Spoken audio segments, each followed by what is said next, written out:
말씀은 누가복음 9장 10절부터 17절까지 공독합니다. 사도들이 돌아와 자기들이 행한 모든 것을 예수께 여쭈니 데리시고 따로 벳세다라는 고을로 떠나가셨으나 우리가 알고 따라왔거늘 예수께서 그들을 영접하사 하나님 나라의 일을 이야기하시며 병 고칠 자들은 고치시더라. 날이 저물어 가매 12 사도가 나와 여짜오되 무리를 보내어 두루 마을과 촌으로 가서 유하며 먹을 것을 얻게 하소서. 우리가 여기는 빈들이니이다.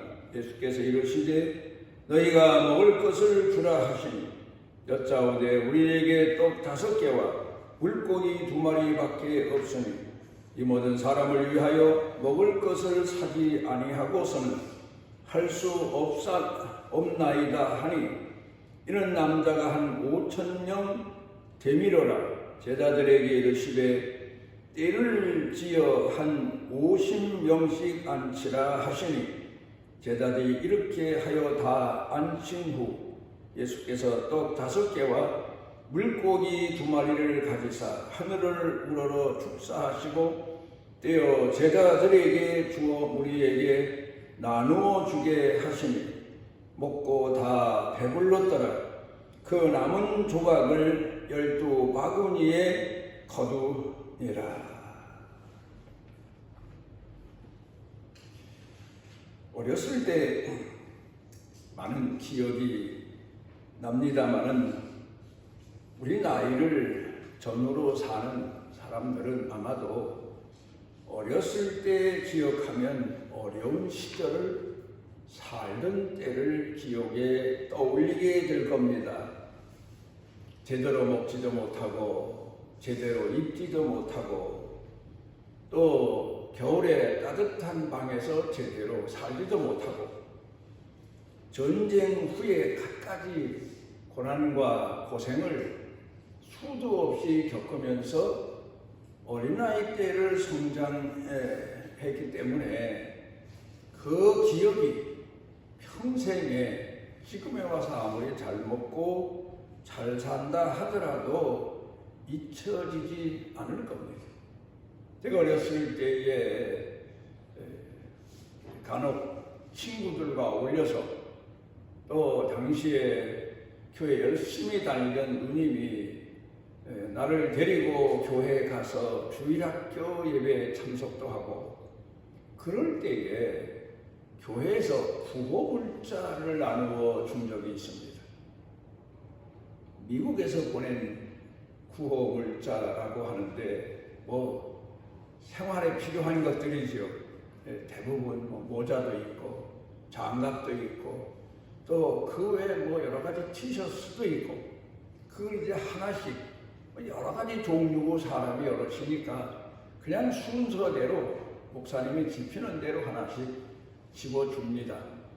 그러면 그걸 받아가지고 나온 그런 기억이 있는데 지금도 생각해보면 그때에 그 물품을 보낸 미국 분들이 그 물품 하나하나가 자기네가 사용하던 겁니다. 모자도 그렇고 옷도 그렇고 그리고 그 외에 다른 용품도 그렇고 그런데도 깨끗하게 세탁을 해서 찢은 데가 묻어있는 게 하나도 없습니다.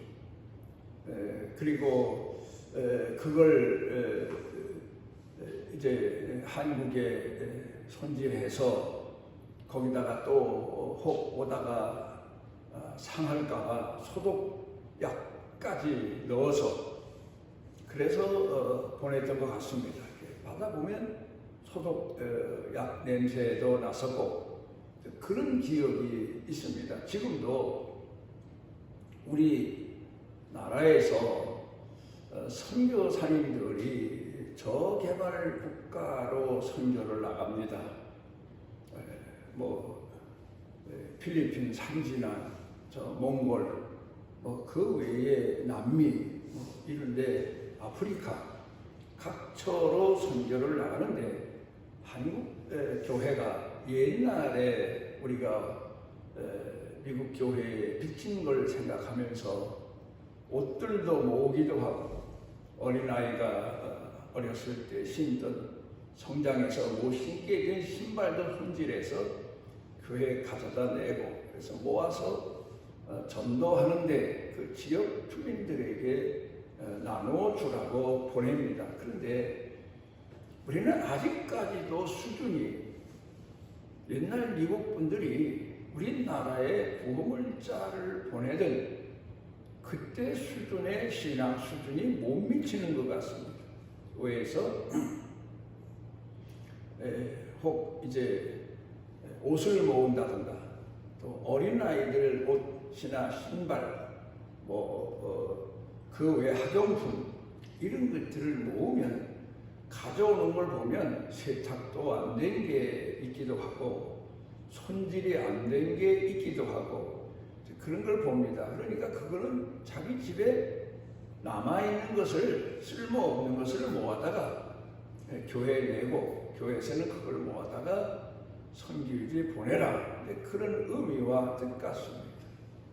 그런데 미국 분들이 한국 사람에게 보낸 그 구호물자는 친구들이 받은 걸 봐도 제가 받았던 걸 봐도 그렇게 깔끔하고 그렇게 깨끗하게 세탁이 되어 있고 손질이 되어 있을 수가 없습니다. 어디 하나 터진 데가 없고 그 나라 사람들도 아이들도 사용하다 보면 터진 데도 있을 거고 못 쓰게 된 것도 있을 거고 그런데 다 손질을 해서 마치 자기네 아이가 사용할 수 있는 것처럼 선물용처럼 그렇게 만들어서 보냈던 것 같습니다.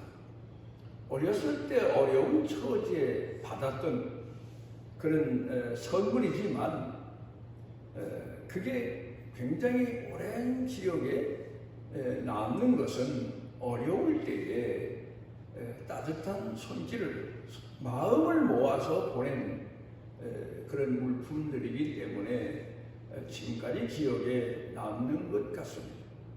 사람이 뭔가 선물을 상대방에게 전달하게 되면 마음이 전달되는 선물이 있는가 하면 그런가 하면 그저 선물 정도로 끝나는 그런 선물이 있습니다. 우리가 살아가면서 남이 준 선물을 받으면서 감동받을 때도 있고 또 내가 마음을 모아서 상대방에게 전달한 선물이 상대방 마음에 감동을 줄 때도 있습니다. 우리가 신앙생활하면서 사람의 생활과 삶이라고 하는 것이 이 감동의 순간이 얼마나 오래도록 자기 마음을 따뜻하게 하고 기억에 남는지 모릅니다. 성지순례를 제가 아마 목회 시작하고 한 10여 년 넘어서 갔다 온 그런 것 같습니다만은 이제 가서 보니까 성지하면은 우리 예수 믿는 사람들이 평생에 한 번쯤은 가보고 싶은 그런 지역 아닙니까?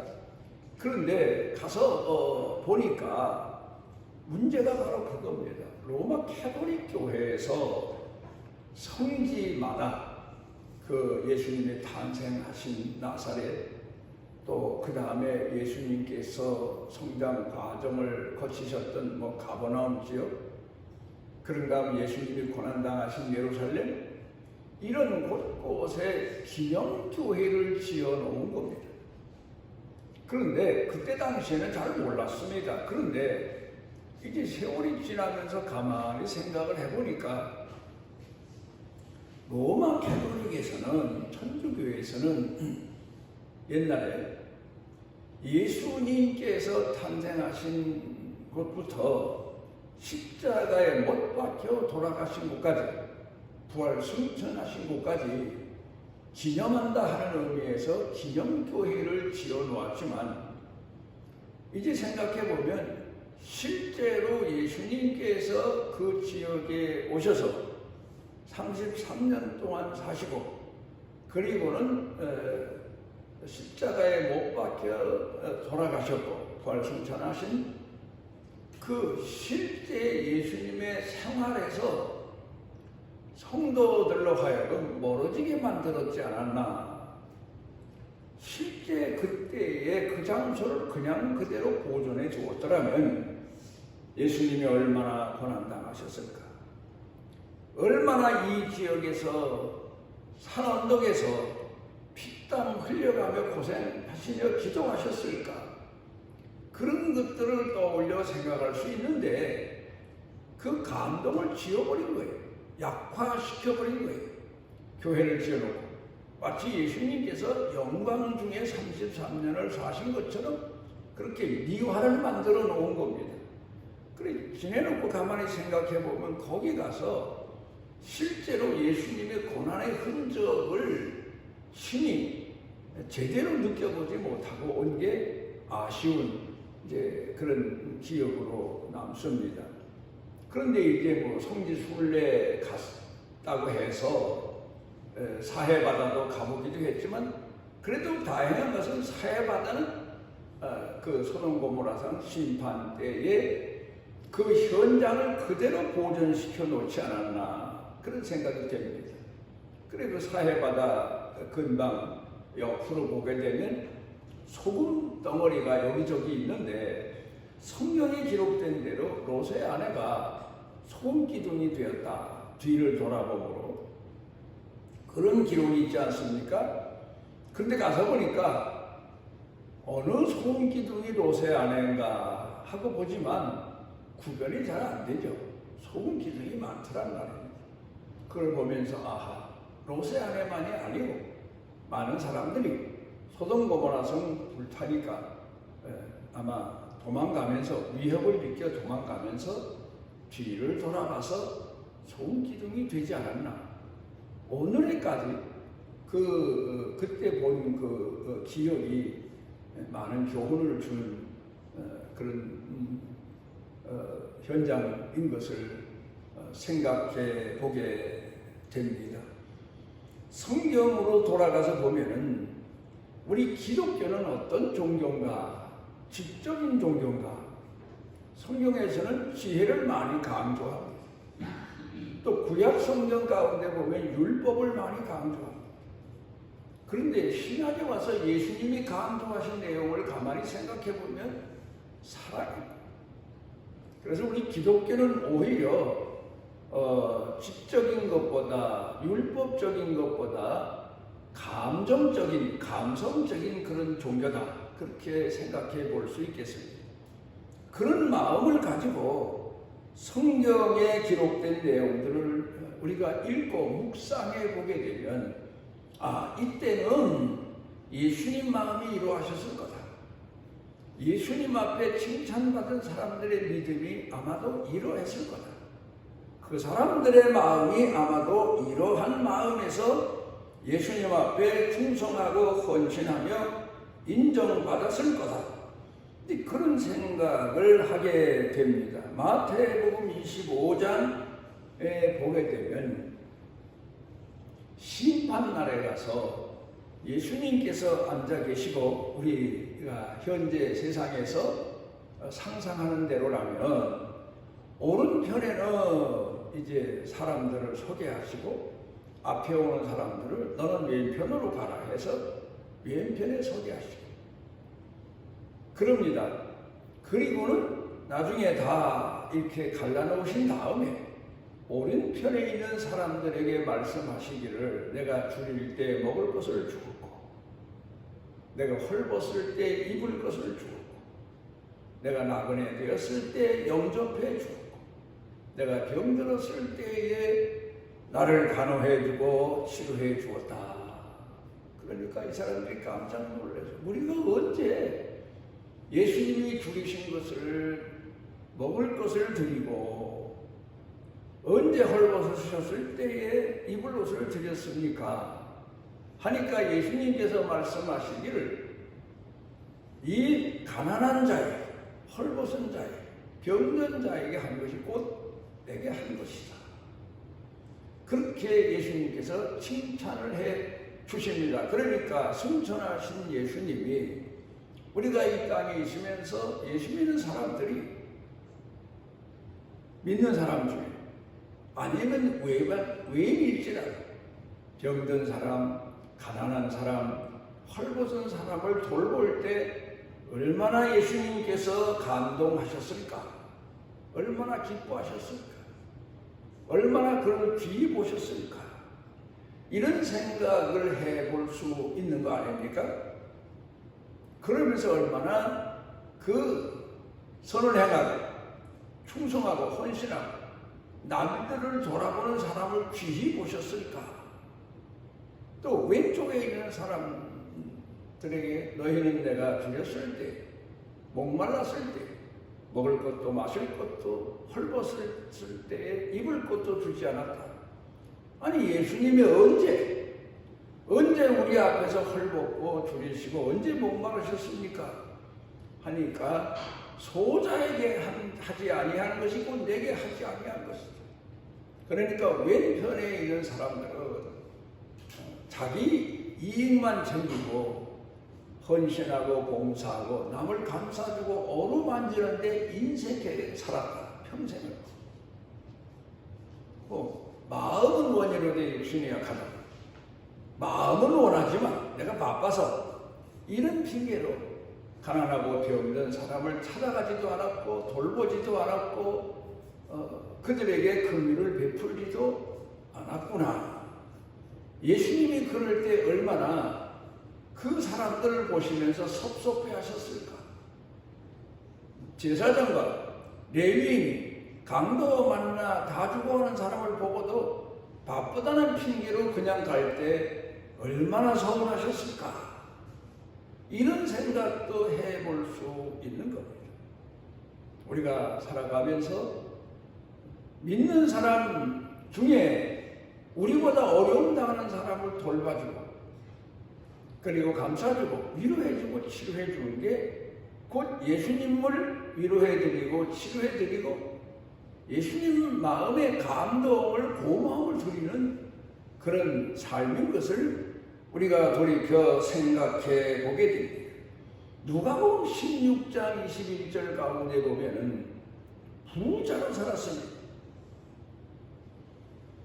부자로 사니까 그래도 부자 사는 곳에는 뭔가 부스럭이라도 찌꺼기라도 밖에 버린다. 그런 소문이 나서 그런지 아마도 그 부자의 집 주변에 쓰레기 버리는 곳에 음식 쓰레기 버리는 곳에 당시에 거지들이 많이 몰려와서 살았지 않나 그런 생각해 봅니다. 그런데 거기에 나사로라고 하는 거지도 있었는데 그곳에서 쓰레기를 주워 먹다가 그러다가 죽었는데 보니까 아브라함 품에 안긴 거예요. 아마도 그는 그 쓰레기 음식을 주워 먹으면서도 자기 신앙을 지키고 하나님을 공경하는 믿음을 지키고 하나님의 약속을 기다리며 살았던 것 같습니다. 그런데 그 많은 거지들이 와서 자기 집 음식 쓰레기를 먹고 살다가 죽었을 텐데 이 부자는 죽어서 보니까 지옥에 가 있는 거예요. 그래서 눈을 들어보니까 세상에 지나가다 보니까 거지 나사로가 자기 집 쓰레기장에서 음식 주워 먹고 사는 것을 봤던 것 같아요. 기억에 남았던 것 같아요. 그 사람은 아브라함 품에 가 있는 거예요. 거기서 우리가 배우는 교훈이 뭡니까? 먹을 수 없는 것, 먹기 싫은 것, 이런 것은 다 밖에 버려서 거지들이 먹게 했지만 그들에게 따뜻한 마음 한번 주질 않고 따뜻한 사랑의 손길 한번 펴지도 않고 그들에게 헌옷은 갖다가 내버려서 입게 했는지 모르지만 따뜻한 마음으로 그들의 추위를 감싸준 그런 적이 전혀 없다는 사실을 우리가 생각해 보게 됩니다. 우리가 신앙생활하면서 얼마나 내 처지만 생각하고 사는지, 남의 처지도 내 처지처럼 생각하며 사는지, 남에게 감동을 주고 남에게 위로를 주며 사는지를 한번 우리가 오늘을 살면서 깊이 생각해 봐야 됩니다. 이렇게 저렇게 말은 많고 생각도 많고 탈도 많고 비판도 하고 욕도 하고 잘 믿네 못 믿네, 남의 신앙은 평가하지 마. 내 자신이 실제로 어려움 당하는 사람들을 돌보고 감싸주고 있나? 이걸 한번 우리가 깊이 마음을 헤아리면서 우리 자신의 신앙을 돌아봐야 될 겁니다. 오늘 성경 본문 말씀으로 돌아가서 보면은 많은 사람들이 예수님을 따라가서 예수님 말씀을 듣습니다. 그리고는 예수님 말씀을 듣고 마음에 새기고, 그리고 그 말씀에 감동을 받아서 자기 죄를 회개하고, 그리고 하나님의 긍휼하신 은혜에 감사하고 찬양하고, 그러면 예수님을 따라다닌 것 같습니다. 여기 보면 그들이 벳세다라고 하는 곳까지 예수님이 가셨다는 소식을 듣고는 따라갑니다. 그들이 누굽니까? 가난한 사람들입니다. 가서 집에 돌아가서 하루라도 품팔이 해야 가족들도 먹일 수 있고 자신도 먹고 살 수 있는 사람들입니다. 그런데도 물론 늘 예수님을 자기 자신의 삶을 모른 채 하고 따라다니고 가정을 버리고 그런 건 아니겠지요. 그렇지만 어떻든 간에 먹고 사는 문제도 급급하지만 예수님 말씀을 듣기 위해서 거기까지 따라간 겁니다. 먹을 것도 오다가 떨어졌어요. 가지고 다닐 음식도 별로 없으니까. 그리고 거기에 모인 사람들이 만여 명이 되는데, 물론 다 그런 건 아니겠지만 어떤 사람은 감춘 사람도 있을 거고 어떤 사람은 없는 것처럼 행세했을 사람도 있을 거고 혼자 몰래 자기 배를 채워야 되니까. 그런데 어린아이가 예수님 드리라고 갖다가 바친 물고기 2마리와 보리떡 5떡이, 그게 이제 전부다, 이제 그렇게 말하고 있지 않습니까? 그런데 예수님께서 제자들에게 너희가 저들에게 먹을 것을 줘라, 저렇게 자기 먹고 사는 문제에도 제쳐놓고 예수님을 따라와서 예수님 말씀을 듣고 그 말씀에 은혜 받고 예수님 말씀대로 살려고 몸부림치는 그 사람들을 예수님은 귀히 보신 거예요. 감동하며 보신 거예요. 어쩌면 저렇게 자기네가 먹을 양식을 구하러 여기 온 것도 아닌데 저렇게 나를 따라다니며 하나님 말씀을 사모할까? 예수님이 감동하십니다. 그래서 저들에게 먹을 것을 줘라. 그러자 제자들이, 우리가 좀 헌금한 게 돈이 좀 있긴 하지만 이 사람들을 먹이려면 돈도 많이 듭니다. 엄청나게 듭니다. 그리고 어디 가서 이 많은 것을 사옵니까? 저 사람들로 하여금 각자 가서 사 먹든지 얻어 먹든지 하게 해 주십시오. 그러나 예수님께서 너희가 줘라. 그리고는 한 50여 명씩 사람들을 둥그렇게 앉혀놓게 하시고는 그 어린아이가 바친 물고기 2마리, 보리떡 5떡이 가지고 축사하시고 떼어서 주어라. 떼어서 주면 주어도 계속 그 덩어리가 그냥 남아있어서 만영이 명이 먹고도, 여기 성경에는 5,000명, 남자 여자 아이 합쳐서 만여 명은 먹었을 거다, 그렇게 학자들이 말합니다. 그리고도 일국강주리를 거뒀다, 그런 내용 아닙니까? 여기 보게 되면 가난한 자를 감동시키는 게 예수님을 감동시키는 거고, 병든 사람을 감동시키는 게 예수님을 감동시키는 거고, 어려운 처지에 있는 사람을 감동시키는 게 예수님을 감동시키는 거다. 하나님을 감동시키고 예수님을 감동시킬 때 그 감동의 축복이 내게, 남에게, 가족에게 넘치도록 주어진다는 성경의 기록된 내용들 아닙니까?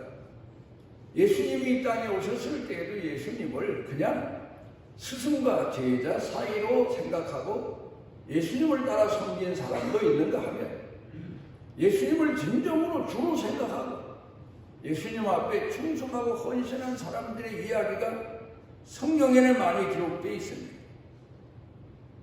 누가복음 7장 가운데 보면은 예수님을 만난 사람들 모두가 다 얼마나 자기 죄를 깊이 깨닫고 있나 하는 데 대한 교훈의 내용을 우리가 발견할 수가 있습니다. 동네에서 죄인이라고 손가락질을 받던 여자인데 예수님이 한 레위인 집에 초대받으신 것을 알고 자기가 그동안 평생에 모았던 향유 한 옥합을 가지고 와서 예수님 발에 붓고 예수님 발에다가 입 맞추고 그러면서 자기 머리털로 예수님 발을 씻습니다.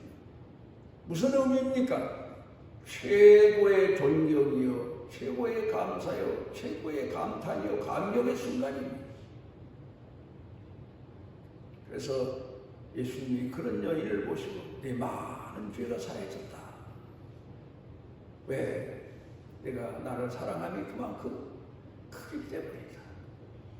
예수님 발에 향이 붙는 것, 예수님 몸에 향이 붙는 것도 중요하지만 예수님 머리에 향이 붙는 것도 중요하지만 예수님 발에 향이 붙는 게 얼마나 귀한 의미가 있는지 우리가 생각해 보게 됩니다. 죄인을 찾아오신 발걸음, 하늘에서 이 땅에 찾아오신 발걸음, 이 땅에서도 의인을 찾아가지 않으시고 죄인을 찾아오신 그 발걸음의 은혜가 얼마나 큰지 예수님 발에 향해 붙고 그리고 머리털로 예수님 발을 씻으면서 예수님 앞에 예수님을 감동시켜 드렸더니 그 은혜 응답하고 보답했더니 내 많은 죄가 사해졌다. 죄사함의 은총을 누리게 된 겁니다. 마가복음 11장에 보게 되면 거긴 또 예수님 몸의 향유를 붓습니다. 몸의 향유 부는 의미가 참 크지 않습니까? 예수님은 지금 십자가를 앞에 놓으시고 죽으실 날을 생각하시고 고민에 빠져 계신데 제자들은 그 앞에서 예수님이 이제 앞으로 메시아가 되시고 낙이 타고 입성하셨으니까 분명 예루살렘에서 왕이 되실 거고 로마를 정복하실 거고 이런 허황된 꿈만 꿉니다. 오늘도 우리 중에 그런 사람들 많아요. 예수 믿으면 잘 되고 축복받고 자손 잘 되고 그런 착각 속에도 빠져있는 사람 많습니다. 예수님이 십자가에 못 박혀 돌아가시면 그 예수님의 보혈의 공로로 우리가 죄 사함 받는 은총이 얼마나 큰지를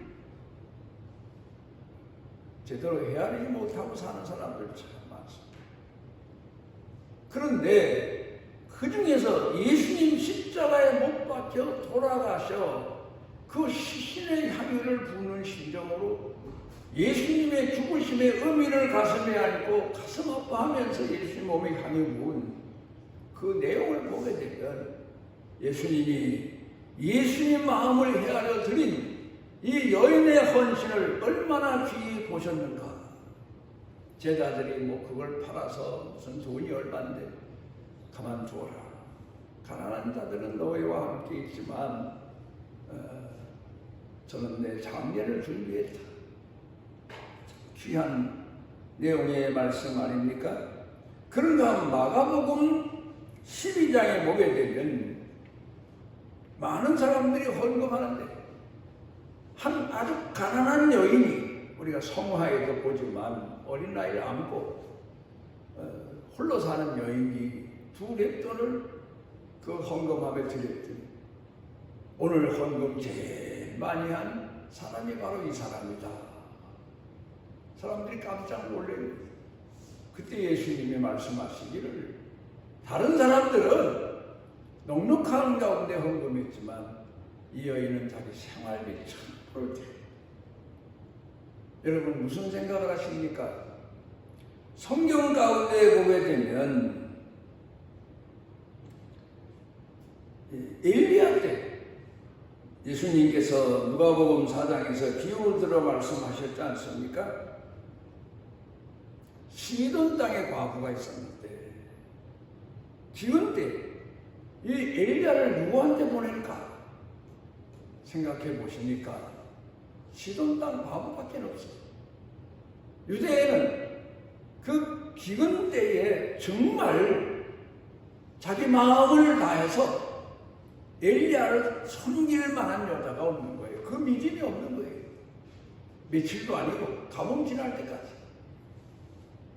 그러면 이 시돈 땅의 이 여인은 엘리야를 얼마나 마음을 진정성으로 엘리야가 감동하도록 자기가 마지막 떡인데도 불구하고 하나님 말씀이다, 하나님의 종이다 생각해서 그걸 가져다가 먼저 떡을 엘리야에게 드립니다. 그러는 여인입니다. 그 순간만이 아니고 엘리야가 가뭄이 지날 동안 시돈 땅에 머무는 동안에 그렇게 섬기는 믿음이 변질되지 않고 변하지 않는 여인. 여러분, 믿음의 변질이 뭡니까? 마음이 떠나는 거예요. 마음을 같이 하지 않는 거예요. 그러니까 감정 없이 외식화된 믿음, 거칠의 믿음, 형식적인 믿음, 뭘 하나 해도 마음이 없이 거칠하고 형식적으로 하는 것, 그게 바로 믿음의 문제예요. 그런데 예수님께서는 바로 그 여인의 브렙돈의 황금을 보시고 참 마음을 제일 많이 담았다. 그렇게 칭찬하시고 감동하시고 예수님께서 그 여인의 믿음을 제자들이 배우도록 그렇게 권면해 주신 것을 볼 수가 있습니다. 미국 뉴욕에 가면 라구 아디아 공항이 있습니다. 뉴욕에는 공항이 셋인데 제일 큰 공항이 케네디 공항이고, 그리고 라구 아디아 공항이라고 하는 셋 중에 좀 작은 공항이 있는데 그 공항의 이야기가 우리에게 교훈을 줍니다.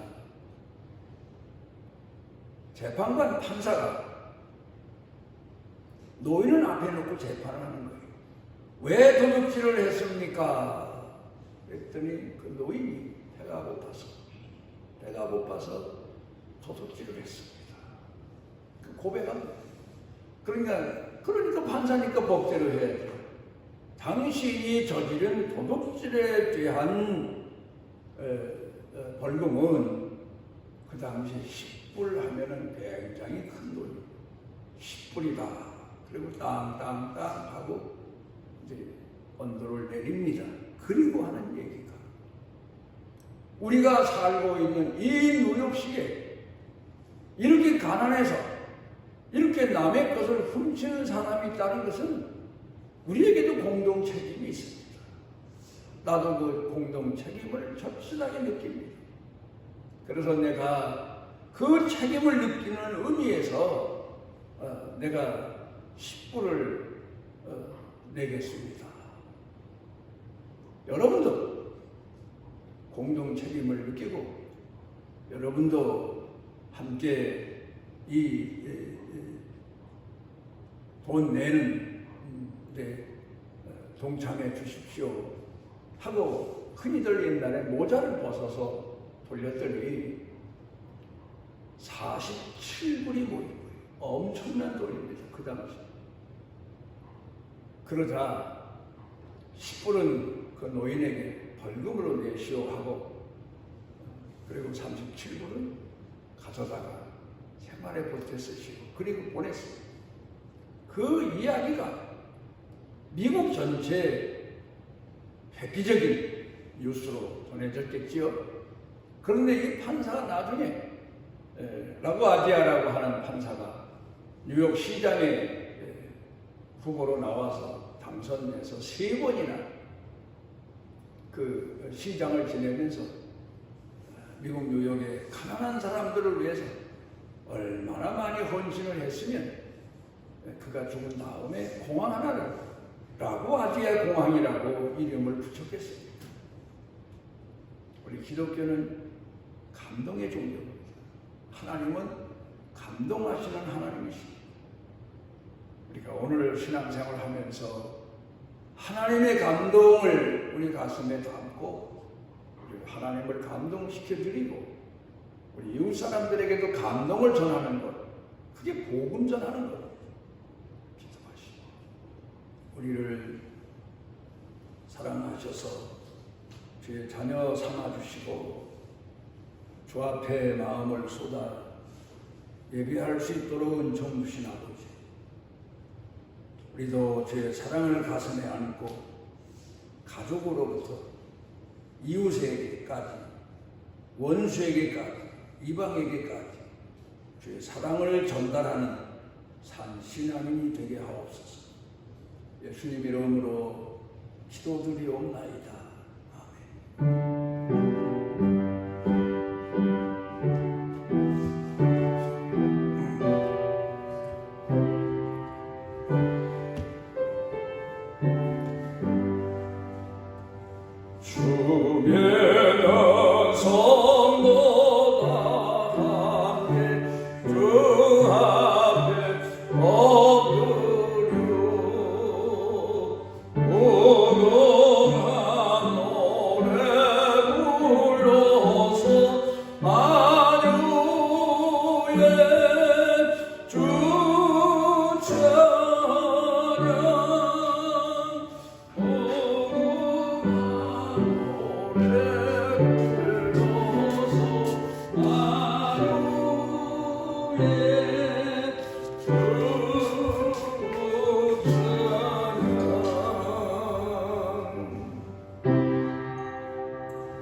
우리를 지극히 사랑하시는 아버지 하나님, 우리로 하여금 이 땅에 살며 손이 수고한 대로 얻게 하신 은혜에 감사드립니다.